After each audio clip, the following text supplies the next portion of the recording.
So ayan mga kadrama-rama, alam ko pong inaabangan nyo po no, yung next na mangyayari po talaga dito sa Shining Inheritance. At alam naman po natin mga kadrama na ito nga pong si Ina ay siya nga po talaga yung pinili ni Lola Oria na tagapagmana nga po talaga ng kumpanya, kahit alam naman po natin mga kadrama na hindi siya totoong apo ni Lola Oria noon sa pagkakaalam po talaga nila. Pero ngayon dahil nga po yung sinabi nga po ng asawa ng anak ni Lola Oria na gaano mo ba kakilala si Ina, bakit binigay mo na lang yung lahat ng mana sa kanila kaysa sa mga apo mo na si Juana at saka si Yuan. At alam naman po natin mga kadrama na sabi pa nga ni Lola Oria, pina-background nga po niya.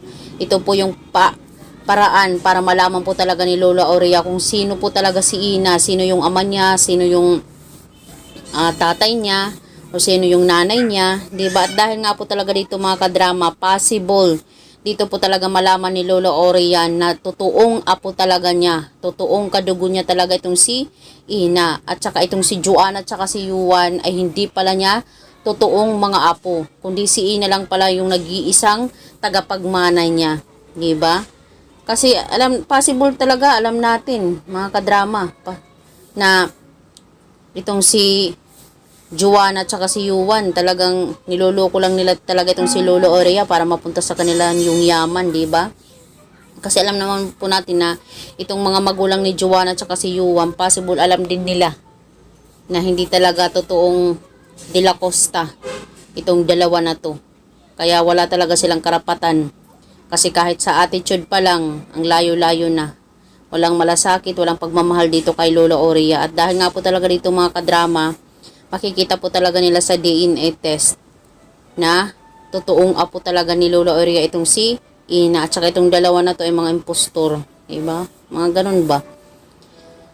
So dapat lang talaga napili talaga ni Lola Oria na si Ina na tagapagmana, at hindi siya nagkamali sa pagpili nun, diba? Kaya thankful talaga itong si Ina na nahanap talaga siya ni Lola Oria at saka si Nuno. Iba yung kapatid ni ni Ina. Dapat lang talaga na andyan sila sa poder ni Lola Oria. Hindi dito kung saan saan. Kaya yan, iba talaga paglukso talaga ng dugo, no?